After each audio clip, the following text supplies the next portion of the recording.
by Neha Studio.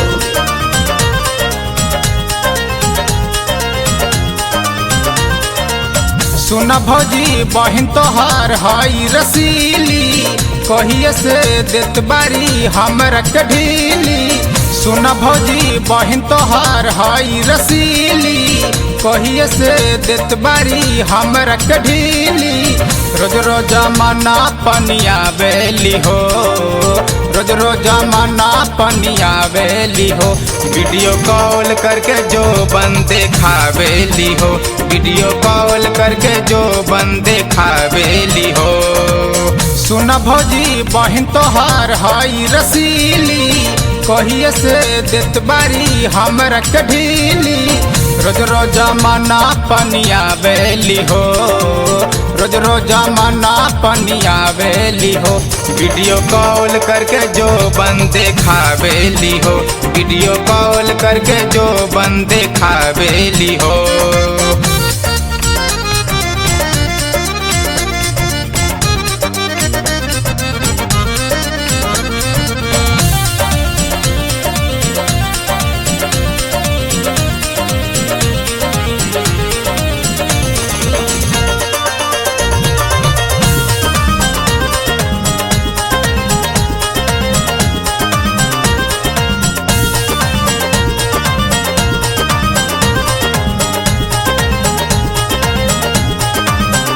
अखिया लड़ल रहे तो हर बारात में हो, दिल चोरी भइल पहला मुलाकात में हो। डेली बात अबे हो खेला रात में हो।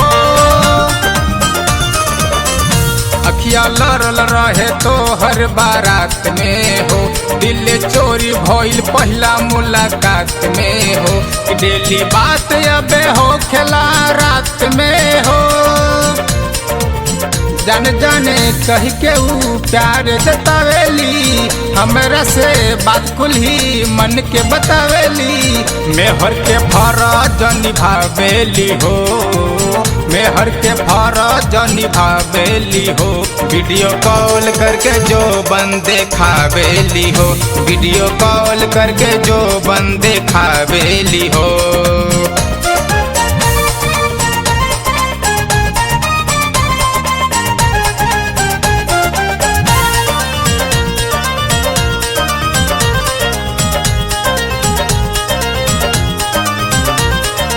अगुआ बन के बात तू बढ़ावा हो,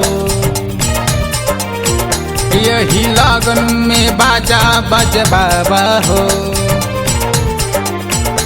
अपन बहिनी से शादी करावा हो।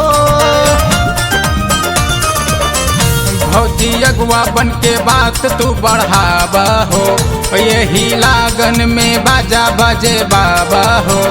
अपन बहिनी से शादी करावा हो। बुलेट राजा के छीन लेली चैना, उनके तारा देखत रहेल नैना। रोज रोज सपनों में आवेली हो, रोज रोज सपनों में आवेली हो। वीडियो कॉल करके जो बंदे खावेली हो, वीडियो कॉल करके जो बंदे खावेली हो। सुन भौजी बहिन तोहार हई रसीली, कहिए से देत बारी हमरा के ढीली। सुन भौजी बहिन तोहार हई रसीली, कहिए से देत बारी हमरा के ढीली। रोज रोज मना पनिया बेली हो, रोज रोज मना पनिया बेली हो। वीडियो कॉल करके जो बंदे खावेली हो, वीडियो कॉल करके जो बंदे खावेली हो। सुन भौजी बहिन तोहार हई रसीली, कहिए से देत बारी हमरा के ढीली। रोज रोज मना पनिया बेली हो, रोज रोज मना पनिया बेली हो। वीडियो कॉल करके जो बंदे खावेली हो, वीडियो कॉल करके जो बंदे खावेली हो।